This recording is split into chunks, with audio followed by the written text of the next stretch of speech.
LMD Magazine and EFM present Biz Talk, taking an in-depth look at today's biz landscape.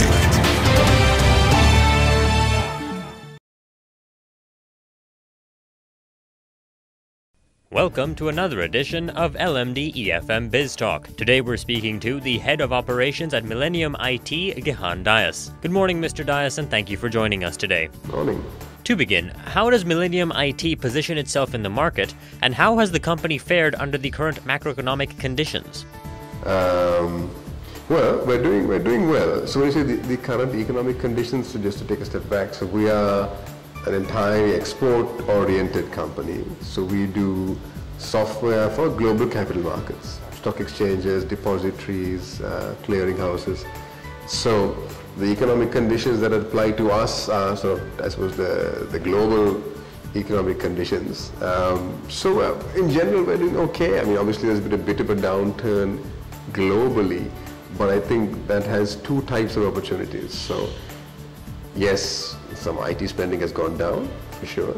At the same time, there's greater pressure to cut costs through automation, through system upgrades. So, I think it balances out. In general, we are larger than we've ever been in revenue terms.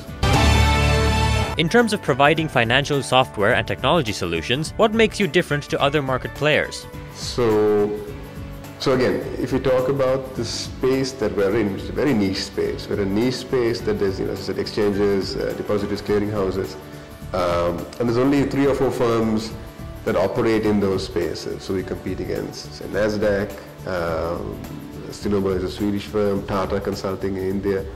So our differentiator amongst those, that crowd in the space that we're in, I would say is mainly technological. I think it's reasonably comfortable saying that we have the best technology, and we have for a while, and that has been our edge. It's supported by, I think, a pretty strong brand. So we've been doing this for 20 years. We have 50 plus live clients. We were acquired by the London Stock Exchange in 2009.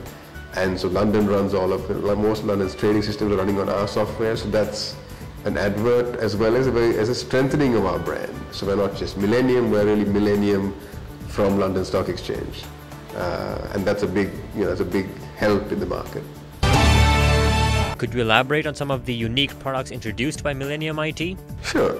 So let me tell you a little bit about products, and then I'll get to solutions. So on the product side, we have a trading platform for stock exchanges, a market data platform, a surveillance platform for exchanges and regulators, and an order routing platform.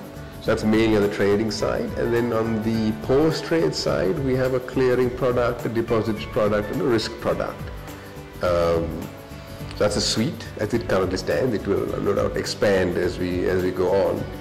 And then if you look at sort of the client base, solutions to the client base, so I think the big one is London, right? So London acquired us for the software. And at the time, in 2009, London was at a competitive disadvantage. The market share was being eroded by new entrants who were technically superior, and then, amongst other things, certainly, the deployment of Millennium software reversed that position fundamentally. So London now dominates their specific market.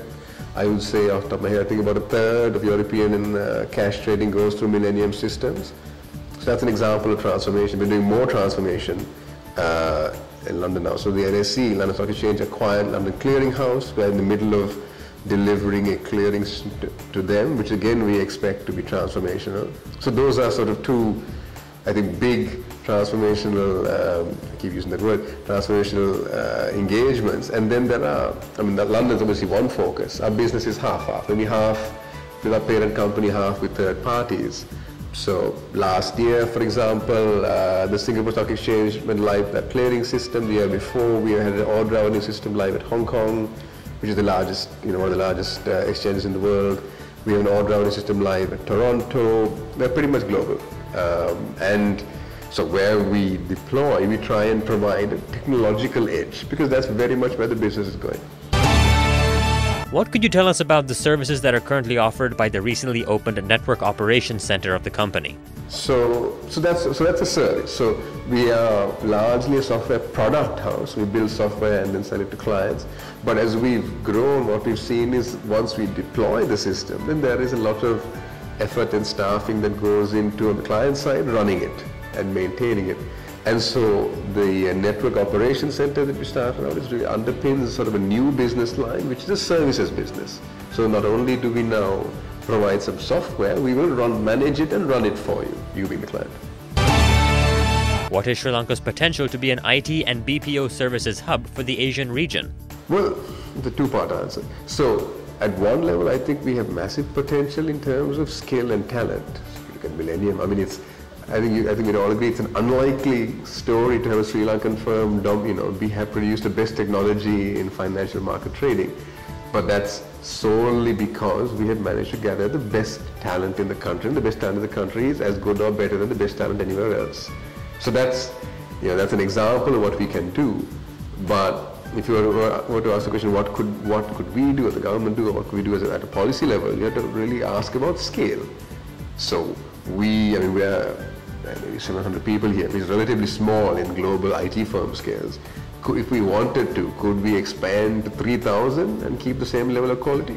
No, there just aren't enough top-class graduates coming out. And so that's going to be really the trick. I mean, in our case, we don't really see need to expand that much, but if you want the industry to expand and you want us to operate at that kind of high-end, high-value, high-margin systems, then we have to be producing so many more graduates, high-end graduates than we are right now. I mean, that's the big gap, if you ask me. And last but not least, what are the company's plans for 2017? There's much going on. So there's much going on. So on the delivery side, if you take our current clients, we obviously have, as I said, a big engagement with the London Clearing House, where we're putting a system in there, and that's a very big project we're doing right now. In Europe right now, there's a new set of regulations called Markets in Financial, it's called MiFID, Market in Financial Instruments Directive. And for that, pretty much every system, every trading capital market system in Europe has to change. So that's a big focus for us on the trading side. That is, how you say, our BAU business. We are always looking at new spaces to get into, new products, and we're really looking these days at adjacent spaces. So we'll keep our core focus on capital market infrastructure, exchanges, clearinghouses, depositories. But we're looking really at extending into the trading business and the trading systems used by the banks, what we call the sell-side banks, is something we're looking into. Plans are TBD. Thank you for joining us today, Mr. Dias. Pleasure. Thank you.